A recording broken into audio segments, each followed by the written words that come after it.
dunia ini tidak selamanya. Ini bukan tempat abadi. Ini semu. Dan kehidupan kematian yang berlangsung di dunia itu sejatinya memberikan kesan kepada kita untuk belajar.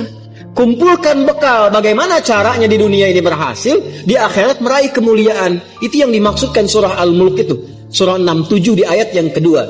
Walladzi khalaqal mauta wal hayata liyabluwakum ayyukum ahsanu amala. Ahsanu itu isim tafdil. Ya, dari kata hasanah tadi. Jadi kita mengumpulkan hasanah, tapi orientasinya akhirat.